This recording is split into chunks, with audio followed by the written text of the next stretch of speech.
Yeah, thank you. Thanks everyone for coming, and yeah, I think we're in for a fun session today, if I'm not terribly mistaken. Given on my what I know now, we're going to be going through the archive of one of Beinecke's really most famous, greatest authors, the Nobel-winning poet Joseph Brodsky. Together with Sigrid Nunez, who is the recipient of this year's Windham Campbell Prize for Fiction. I will give her a brief introduction in a moment, but before I do that, I just wanted to let you know what we're planning on doing here, because it's a little different. Actually, we did this yesterday. Sigrid and I got together and went through some material that I had pulled out relating to Joseph Brodsky and his relationship with Susan Sontag in particular, and whom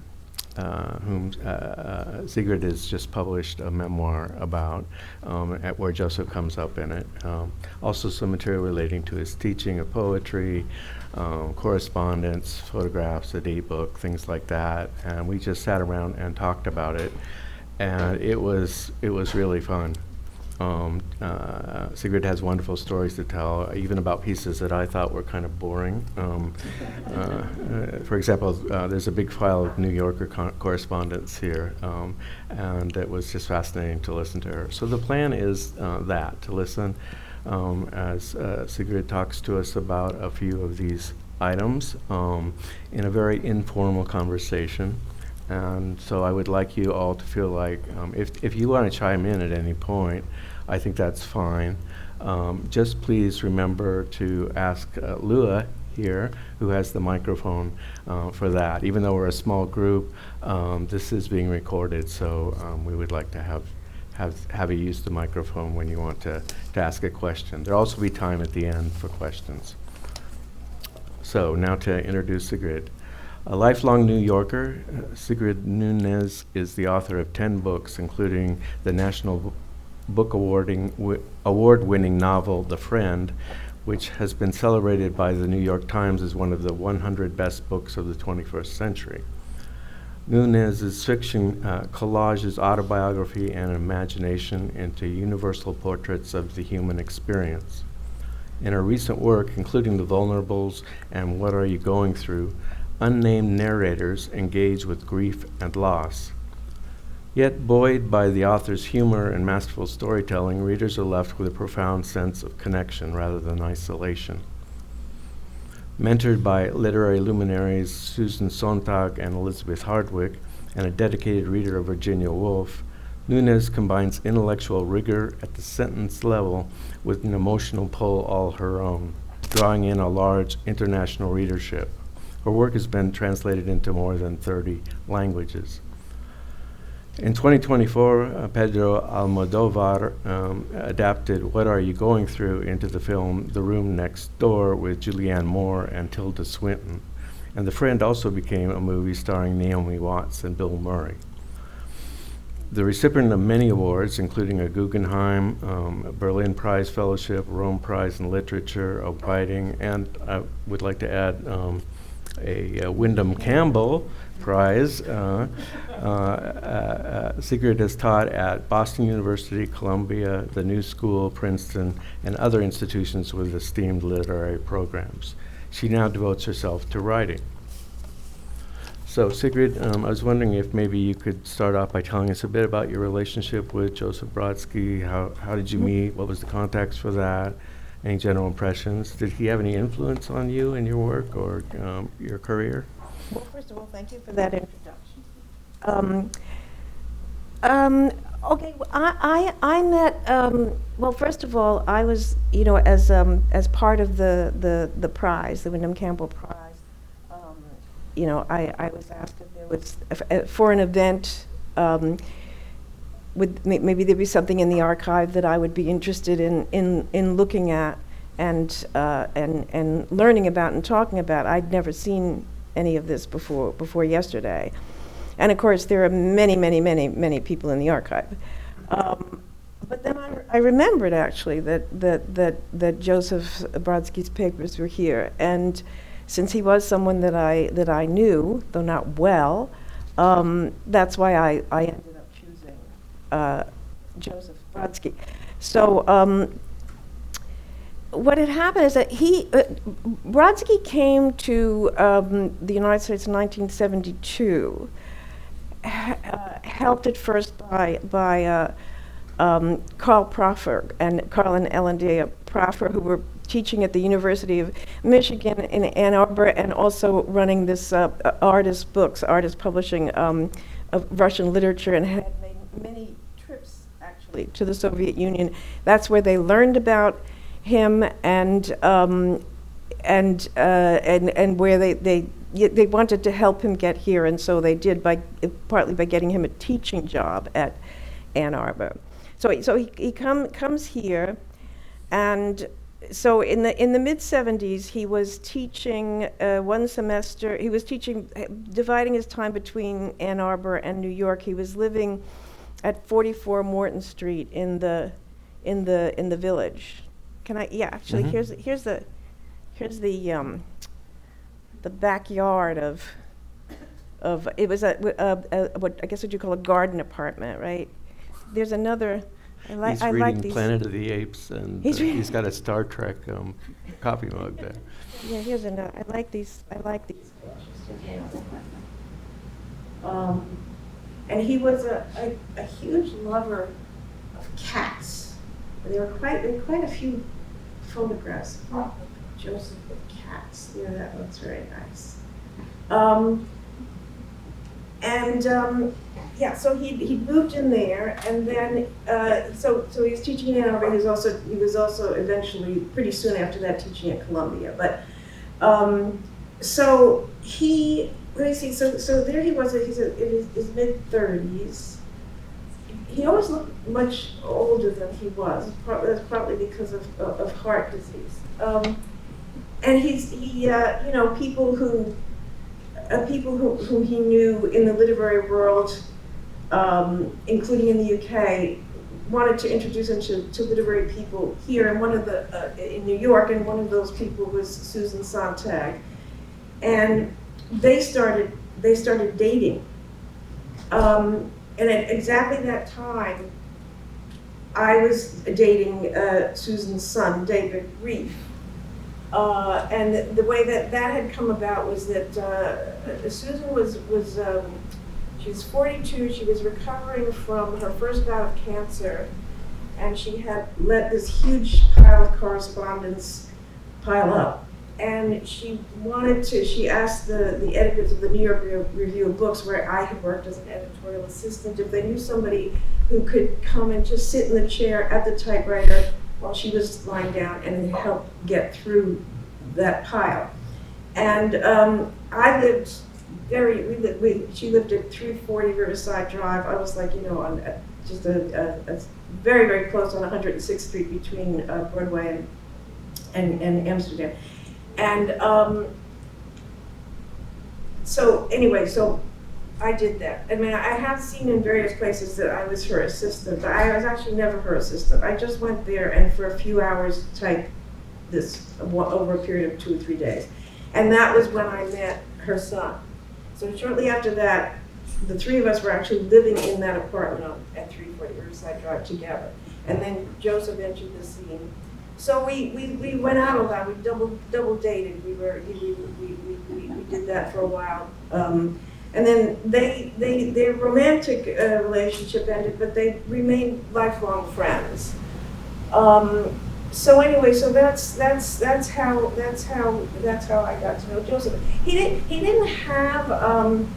I guess the influence that he would have had on me would have been very connected to Susan, because they both, there's something that they shared very passionately, was this idea of the literary life as a religion, as a really sacred thing, as something that you made sacrifices for, that you took absolutely seriously, that everything that you wrote might end up in an archive sometime. They certainly were not the only writers. I mean, another writer that I think who I always think of in relation to that, well, too, Natalia Ginsburg, and also Edna O'Brien. I mean, there were many writers with this attitude, but this was like taking place in the space where I was actually living.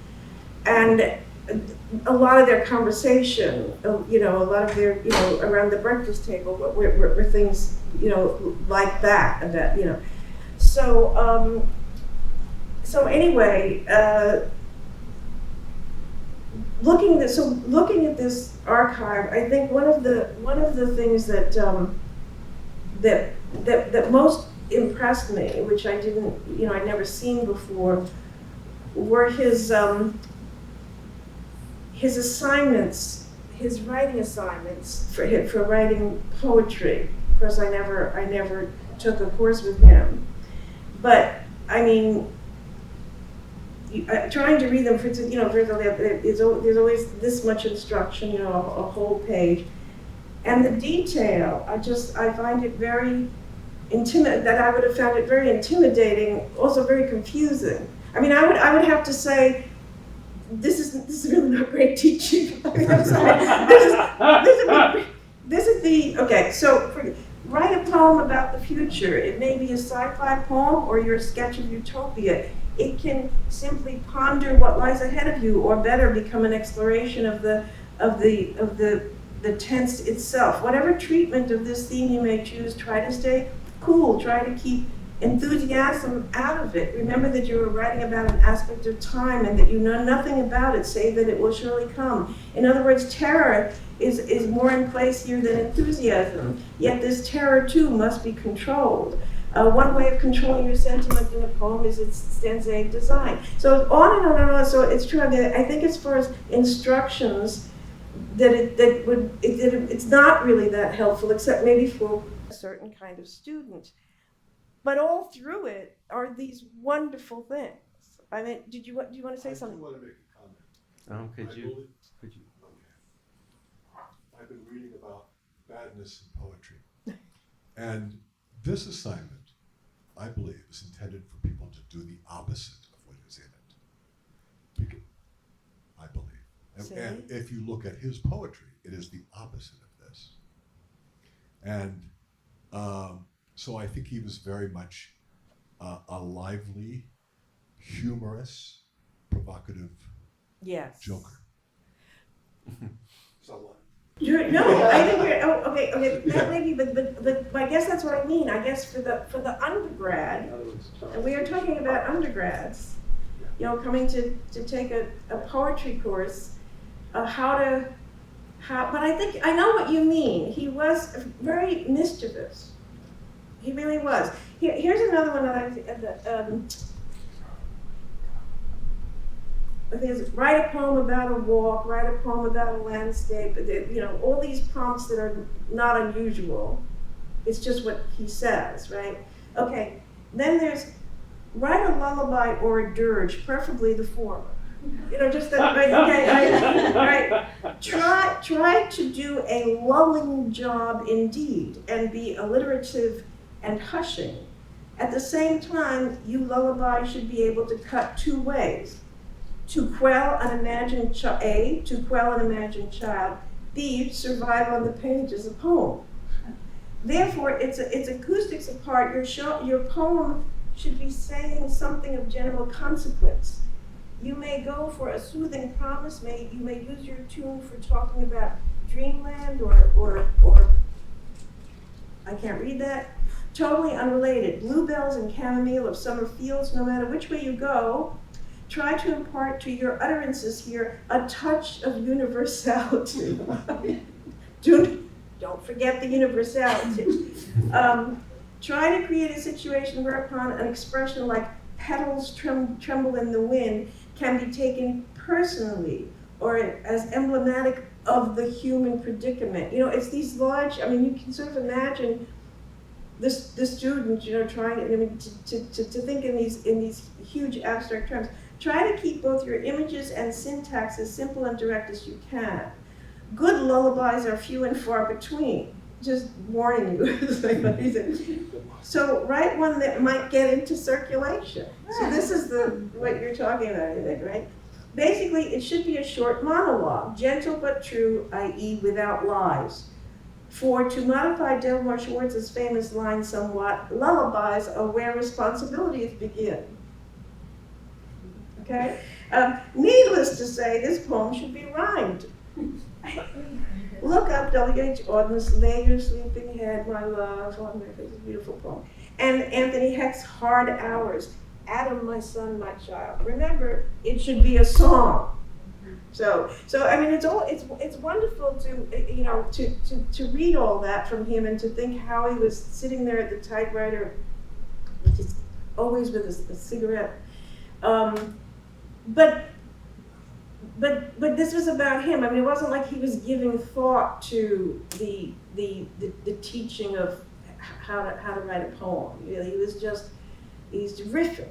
He's riffing. But in that sense, that these pages are much more interesting as that. And I have to say that I know that when he must have been taking a lot of courage. He starts teaching in a foreign country with a language that he hardly knew.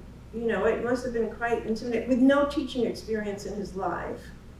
And I remember that somewhere Susan Sontag had said that she had gone to watch him teach somewhere, and she was picking him up, and she was horrified because it was so obvious that he was just winging it.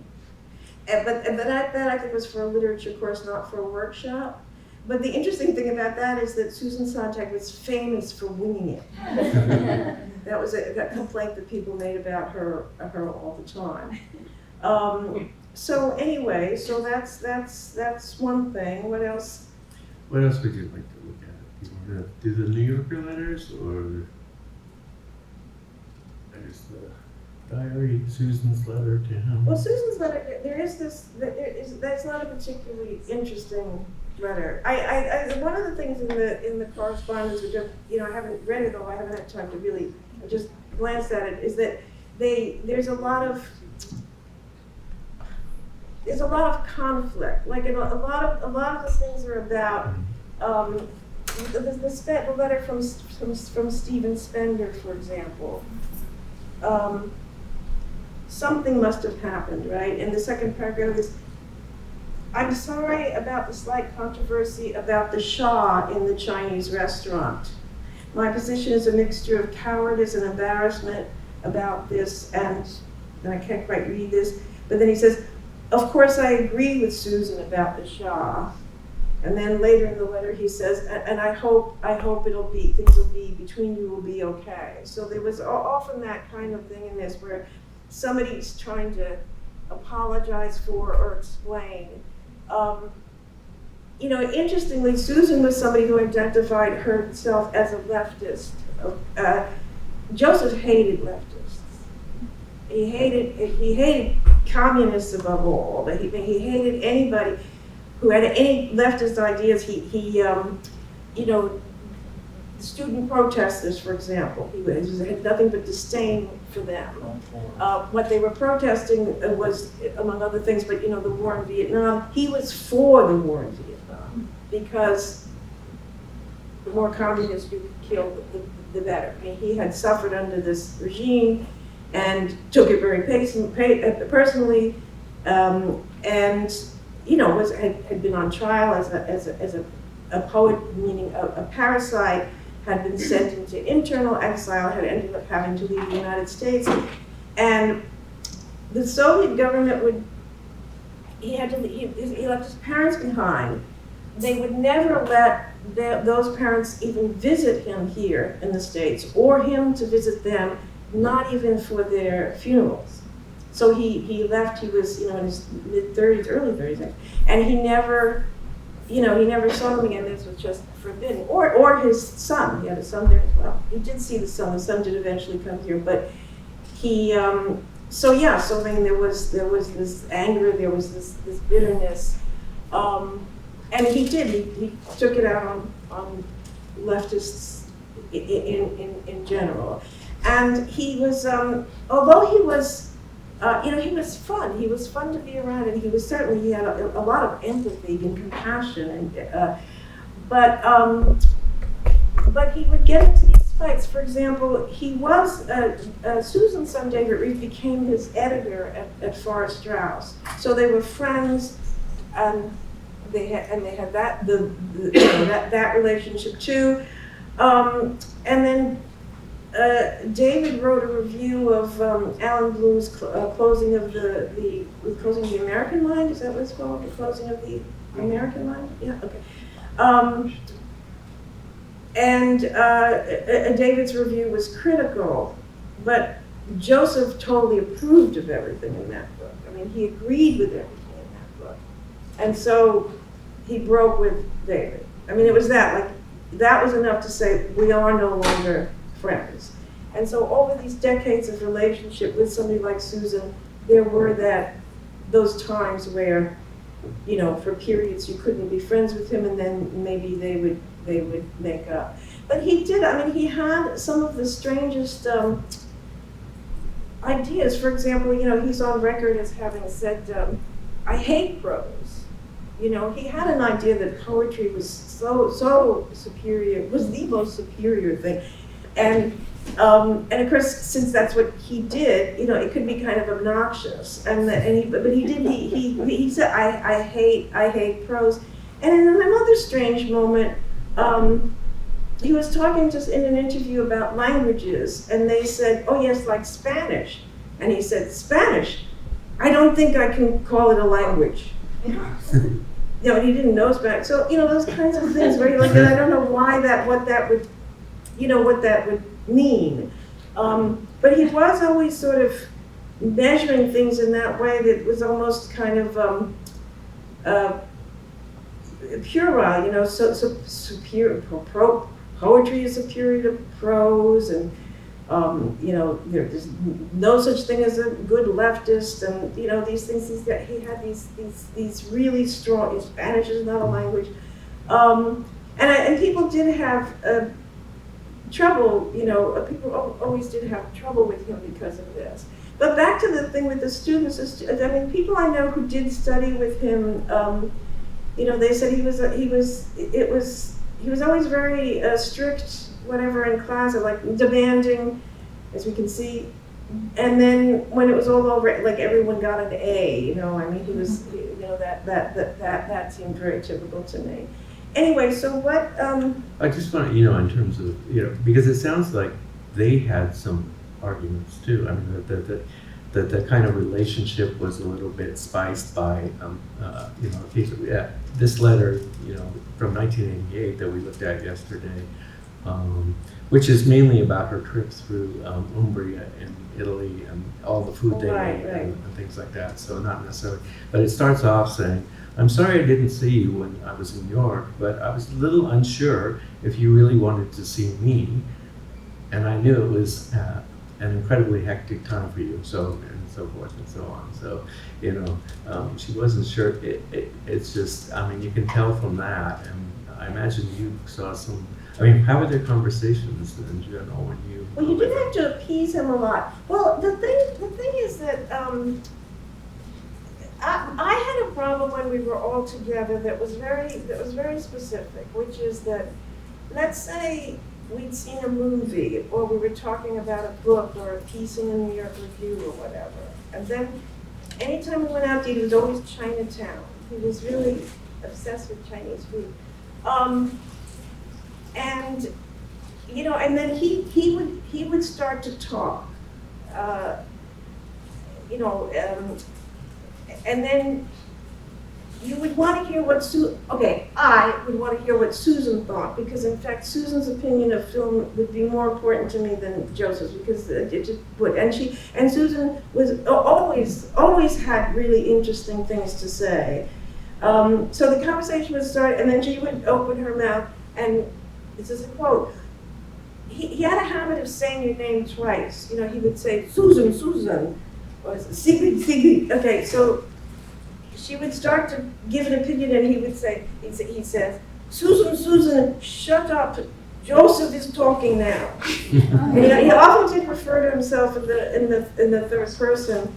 And I was telling her that at times that I was actually alone with him, my feelings would be very hurt because I said, oh, Joseph, I would start to talk and he'd go,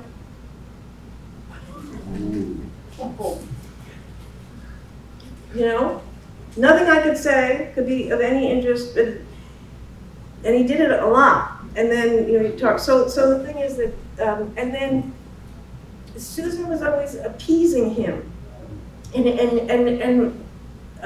know, an interesting story is that I have in my memoirs that he decided, he said, I'm a Russian poet, an English essayist, an American citizen. And he also considered he was Jewish, but he considered himself a Christian, he said, and he is not a very good one. But he did. It's in the poetry. I mean, so what was I going to say? Okay, about I'm sorry, let me see.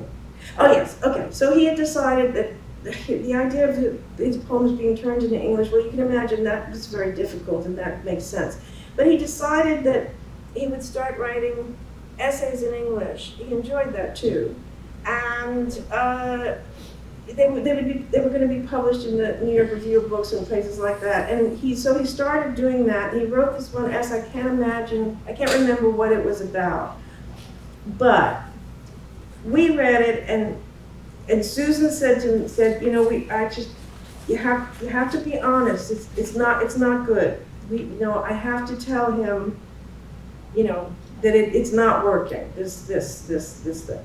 So anyway, I was outside her bedroom door. She was on the phone, and I heard her say, "It's terrific, Joseph. It's just wonderful. It's genius." So she hung up. I said, "Susan, you know, you betrayed us." And she said, "You know what I'd like you to do? I think you should tell him that it's not good, because maybe it'll be easier for him to take or whatever." There's just no way I'm going to do that. But you see, he had that influence. The idea that she really meant it. Okay, when I said, "Well, why did you just do that?" She said, "Because I realized you can't. You can't criticize him. You can't. It's just whatever." So, yeah. So I mean, that was a big part of his personality. But one of the things that really, really admired about him, aside from the work, is that he, you know, he always knew, he was only 55 when he died. Right? And he'd had several heart attacks and a hard life, and he always knew that his life was going to be short. He talked about that. And if there was any influence in something that I write, I have to say, in that particular household, Susan had cancer, he had heart disease, they were still very young. And you know, so mortality was a big theme there. You know, that was just a part of everyday conversation. And yet, in spite of all, he was, and he was very pessimistic in a certain way, obviously. But he enjoyed life. You know, he was upbeat. He was fun. He laughed all the time. He loved things. He was interested in all kinds of things. He was curious. And that, you know, I never met anyone who had a history like this before. I mean, I was, you know, in my 20s. And that was really wonderful. And that did make him beloved for all the difficulties and so on. You know, people wanted to be around him. And the other thing about him was that he was so much not a snob. You know, the idea is, the more people coming to this party or coming out to dinner, whoever they were, the better. Because he had the bigger audience, as long as you shut up. But you know, I mean, he just, you know, he was just so eager to have people. He gave himself a birthday party every May 24th, for example. And then there was, this is from Alice Quinn, who was the poetry editor then, I guess, where they're having, you know, it's a question of word choice. I have tried to reach you again. I hope you will forgive me, but I could not in conscience leave due to. I read several descriptions of this usage, one of which I will enclose, and it became clear to me how wrong it would be. It must be syntactically, it must syntactically be attached to a noun, and in your poem it is really attached to the verb acquired. I would never have made this change had you not proposed it, although I must say I am happy you did, because it is not only correct, it sounds right. I'm going to be very sad if you are upset by this. Afros also must be kept as it is the house style. But here I want to... But her response, this is then her responding to him. He wrote back to her, and then... Right, he wrote back, and then, dear Joseph, do you see what I did in my anxiety? I addressed the enclosed to you using a combination of your address here and there. I worry then that you may have felt I cavalierly disregarded your feelings about the small change in the middle stanza of section 10. But of course, I don't wish to bring up a sore spot now that the matter is settled. So many people have come by to tell me how much they love the poem. Later, I am told by the grammarians here that due to can safely be used 90% of the time after the verb to be, but it's otherwise difficult to use it correctly. And there was one word. This is great. This is a letter to Tina Brown, the editor at the time, and Alice Quinn. And okay, so here's my piece on Rilke, which I believe you both were promised. I must admit, however, that I send it to you in some trepidation, befitting, of course, any author submitting his material to a magazine, but this time, I can't quite see what that says. But here's what the problem was. But please don't misconstrue this query as some wounded prima donna's whining. Both as a reader and as a contributor to your magazine for some 20-odd years, I think I can attest to the poetry in its pages being, issue by issue, either its greatest strength or at least its redeeming aspect, but now I'm afraid it is neither. What does it do? To a certain extent, the quality of verse in the New Yorker used to set standards for this line of work in this country, whereas now some of this art's best practitioners forswear submitting anything to your pages. Whether this should be attributed to the editorial uncertainty or taste, or as some charge to the deliberate quest for a more profitable common denominator, and whether one should both distinguishing between these two is material. What's material is the mixture of sedate, coy banality and boisterous vulgarity that gradually emerges as the magazine's idiom of its poetry in particular. And he goes on. I mean, you can come and look at these yourself and read the whole thing. So yeah, so he goes on, and then, you know, the way he ends it, again, don't something rarefied plane of regard. It's just that we read and write in an extremely populist democracy, and in a democracy, lowering of the plank is plain dangerous. There is plenty of talent around to avoid this. So, but also his other beef with this was the length of time that they had waited between accepting some of the poetry and publishing it, which really upset him.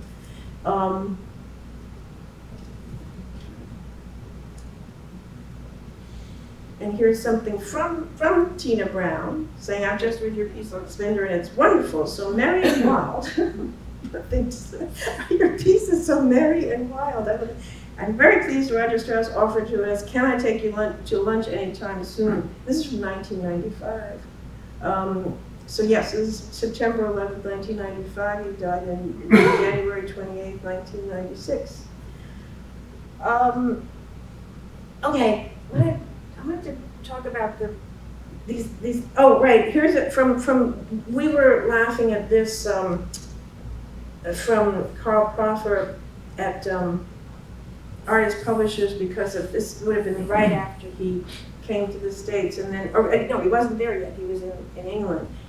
And he says, this is to remind you that there are 3 people in England whom you should be very careful with: David Dahlberg, George Pfeiffer, and Lord Bethel. Though he was recently acquitted in court, everyone is sure Dahlberg is a KGB agent.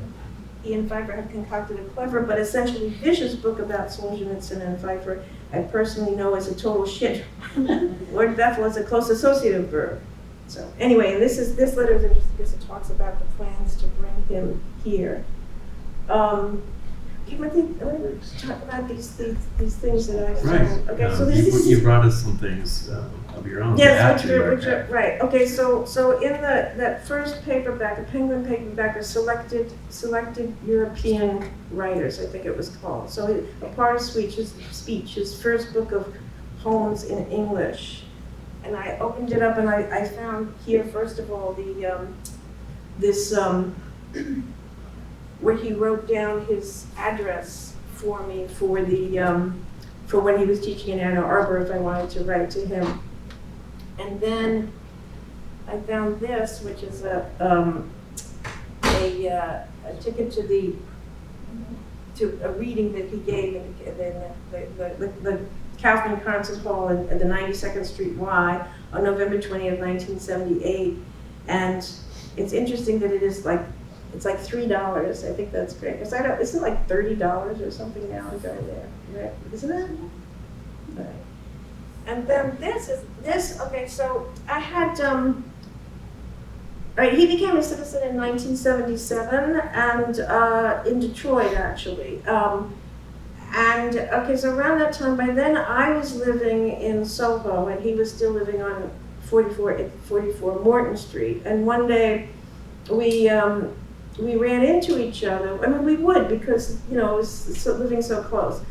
And he used to always go to this place called the Cafe Reggio on McDougal Street, which is still there. And he spent hours and hours and hours and hours there. He wrote there, he marked papers there, he ate there.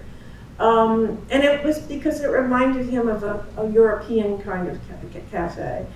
So we went there to have a coffee and you know, everybody smoked. I remember like being in the car with Susan and David and Joseph and like the four cigarettes going. Plus, you know, eating in Chinatown, everybody smoking. He, you know, he was told this by his doctor, obviously, you can't smoke, it's going to kill you. And his thing about smoking is that if I don't smoke, I can't write.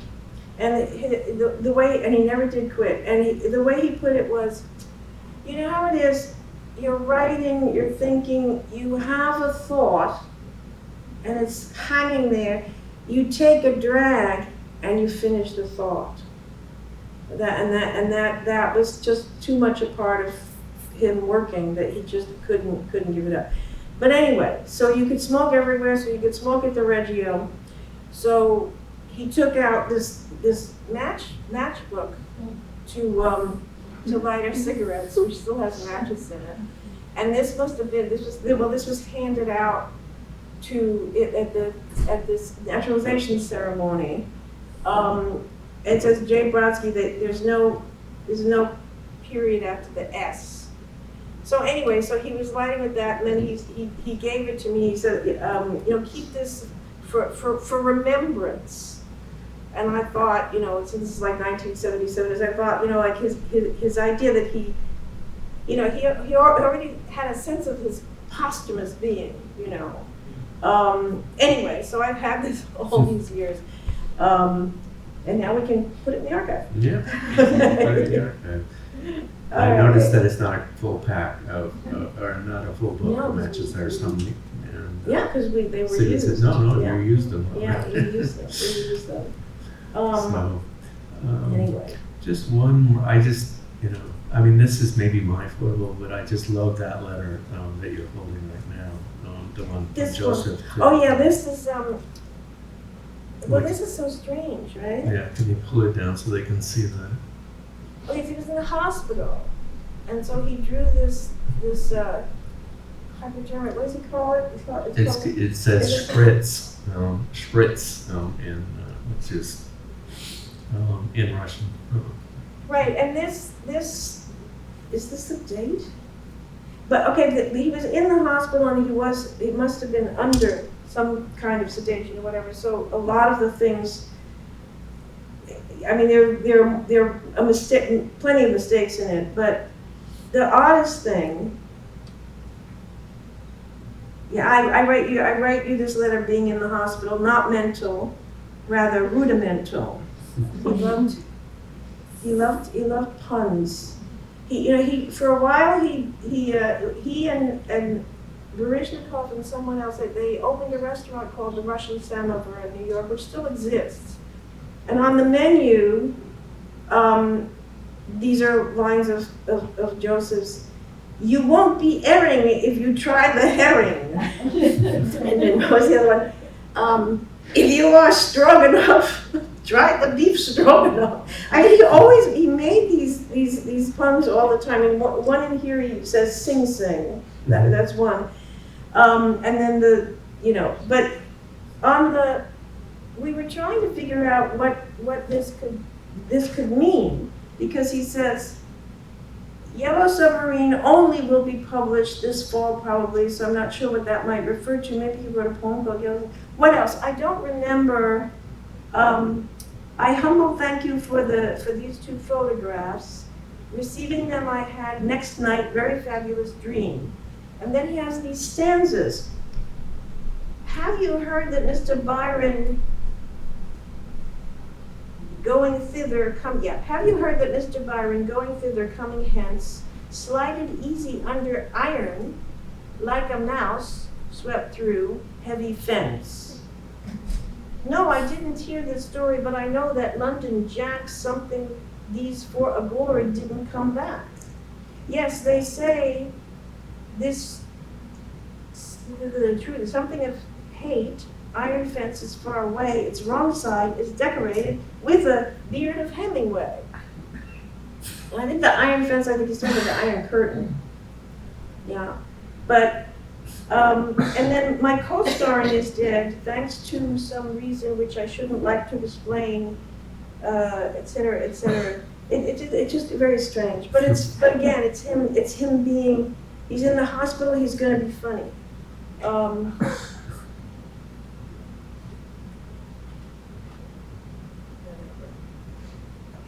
And he does end it with forgive me. And it's just so funny that he starts off with this big drawing of a needle. It kind of makes you wonder what kind of state he was in the hospital when he was writing that. So comments, questions?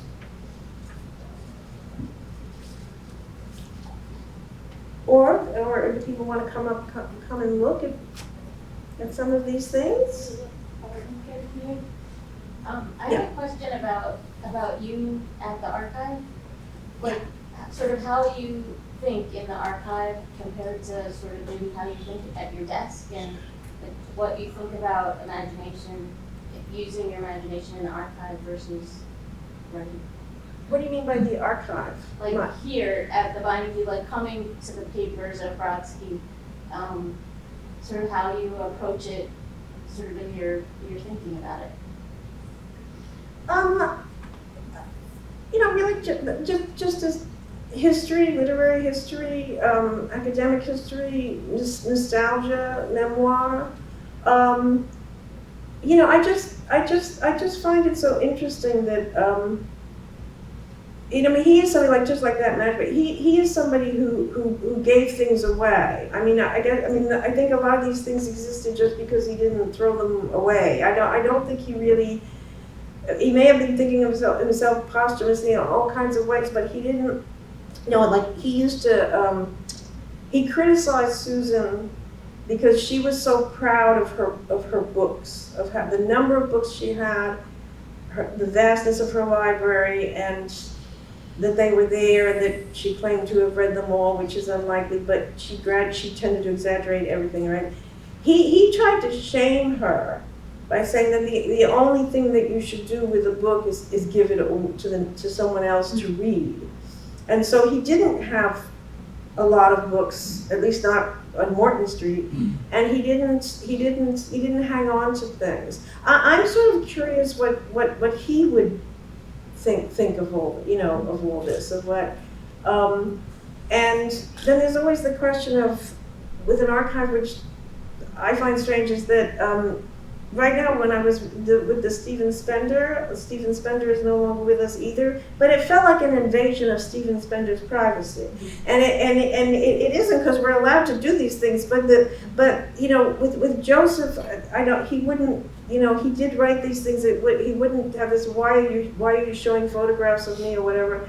But with these other people, that's the thing about an archive, that, that you don't, and now with digital archives, the idea of, that somebody would, people writing emails to one another without the thought that one day these emails would be available for anyone, not to reprint, but to publish, but to look at. I find that very odd.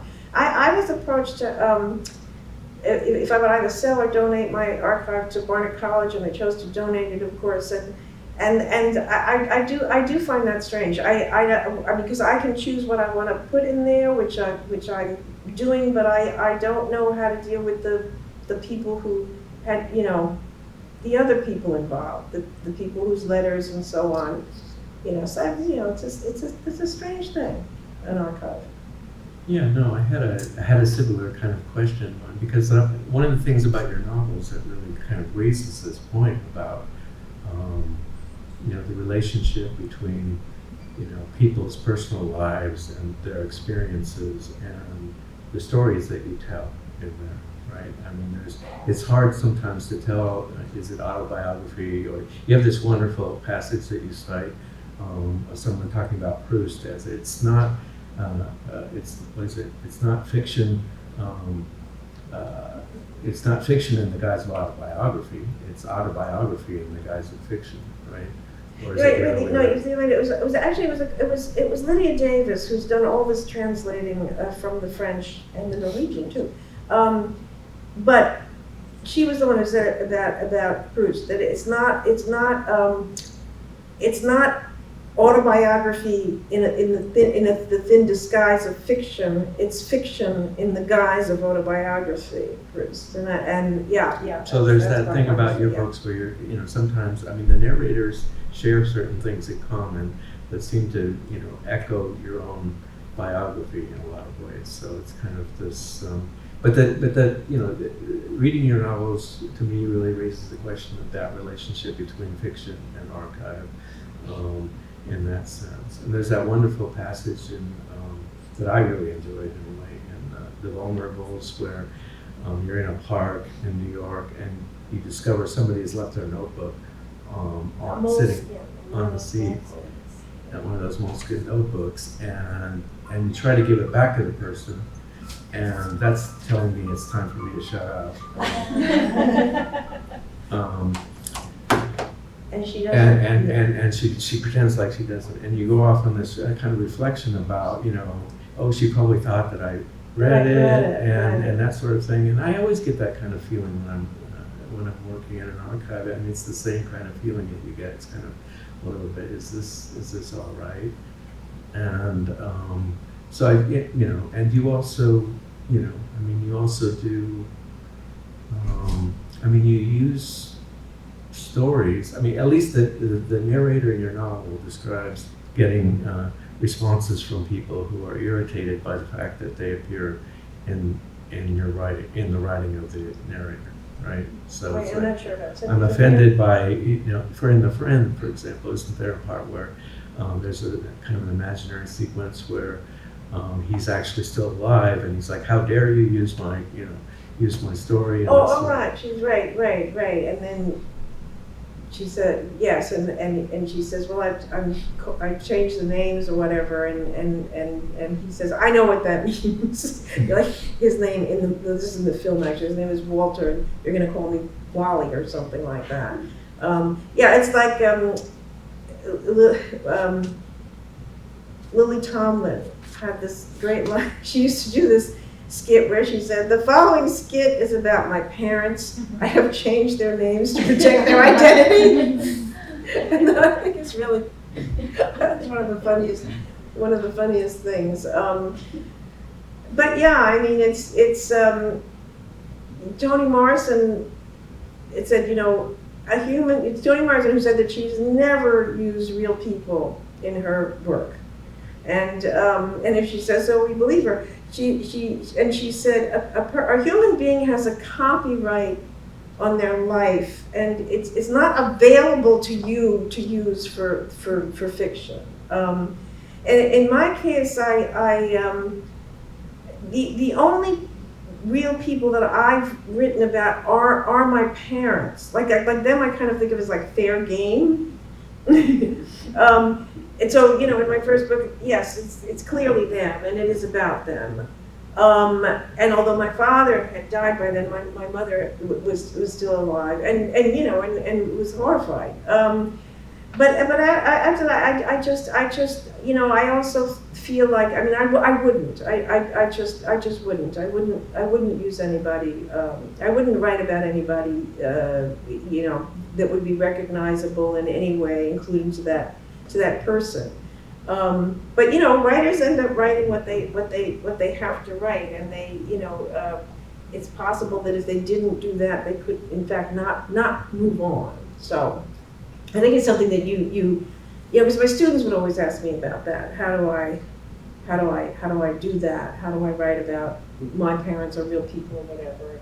And I think it's individual. I mean, we have this thing, a conscience. You know how it's like that if you accidentally step on someone's foot. Let's make it stronger than that. Like, let's say you step on the cat's tail, right? And the cat makes a terrible noise, and your stomach goes crazy a little. Because you've hurt that creature, right? I mean, it's a natural response, this gut thing, and so you know when you're doing something wrong, right? And so that would be the test, I think. If you're using somebody else's whatever life, whatever, that maybe it's because it's something you feel that you have to do, but you know when you're doing something wrong. And I think that would be the test that you would use. So just what about Mitz? What about Mitz? Well, see, that was great because was. Mitz is a book about the marmoset of Bloomsbury. So it's about the wolves. The monkey, yes, the little monkey that was actually Leonard, but also Virginia, since they were husband and wife. It was part of the household of Leonard and Virginia Woolf. They had this pet monkey. Now, marmoset is a really tiny monkey. I mean, it fit in the palm of your hand. And they had her for several years in the 30s. And so if you read the Bloomsbury literature, you find her mentioned in various places. And I had this idea. It started out as an idea for a children's book, and there were reasons why that changed. To write this mock biography. I was also thinking of Flush, because Virginia Woolf wrote a mock biography of Elizabeth Barrett Browning's Cocker Spaniel named Flush. Beautiful book. I mean, not as read as her other books, but it is a fantastic book. So the idea was, to write this mock biography, not in first person, in third person, and use all the mentions in the letters and diaries and memoirs to create a story out of. So there's lots of quotes in it, and it is much more nonfiction than fiction. And except the parts where I'm wondering what the monkey might be thinking, it really is more about the wolves during that particular period, and then Bloomsbury in general, right before World War II, than it is about Mitz. But it was wonderful to be steeped in all that literature for that, to try to create a narrative out of that was so sort of far-fetched. So I did love that. Can you imagine doing anything like that with an archive like this? Yeah, I could write a book about one of Joseph's cats. He was so much a cat person that he very often, when he saw you, instead of saying hello, he would meow. You'd meet him and say meow. Anyway, all right. Yes. I have another question about it. So I'm under the impression that he wrote some poems in Russian, some in English, and that they were very different in style and humor. Yeah, and things like so that. I've heard that too. Yeah.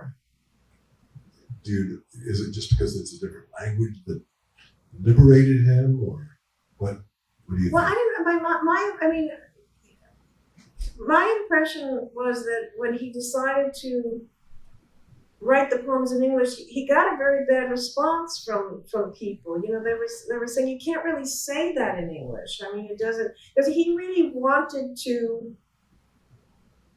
He made it as hard as he possibly could on himself, and I mean, he was never happy with these English poems. But that was another one of his ideas, that Russian is superior to English and Spanish, whatever. So yeah, he wanted to do it, but really that's why he decided, no, I'm a Russian poet and English essayist, because he had an idea about a kind of essay that he identified with British literature, and that would turned out to be quite easy for him. But again, he would always try to make these, complicated puns. And I mean, I remember it was a memorial for Robert Lowell, who died suddenly, and at this memorial, after people had talked, and then there was a kind of reception afterwards, he's running around and he has in his pocket, and I go over and he's like, I wrote a poem about a cow, and yeah, he wanted me to read it right there. Okay, so I took it somewhere and I read it, and it was hard to understand, but I do remember that Lowell's had a little boy. Sheridan. He was a son by Caroline Lowell, and he was at this service. Anyway, he was bored. He was very young, and he was over in a corner like this, and so he wrote about the place, and then he said, and a small boy, comma-like, looks for his place in the sentence. So all this time, all these decades, you see, I still remember that. And I remember it because of the image. This was not his language. But that's how powerful his literary imagination was. He's right there on the spot. He's thinking about this. And Lowell was a friend of his. I mean, he was also in mourning. But now I think of that. But the whole, the poem was difficult, and most people would think it didn't really quite work. It sounded like something written in another language and then translated. But just that idea, because of the curve, that the way the little boy was standing on, that he would see this, that whatever was happening there was a poem of some kind or a piece of writing, the whole event. And this boy, comma-like, looking for his place in the sentence. I mean, it's genius, really. But so and he was very ambitious, and he was also very, very hungry for fame. And so he had to write in English to get that fame, right? And I'm obviously, I mean, I always feel like I don't read Russian. I don't read it at all. So I'm never going to know how good these Russian poems are. But I understand they really are very, very good. Well, the whole event as a poem, I think, is a perfect place to conclude our documents under strict instructions that we must be done at Yes. precisely. So all your the top of the exclamation points and semicolons and periods or whatever, thank you for coming. Thank you.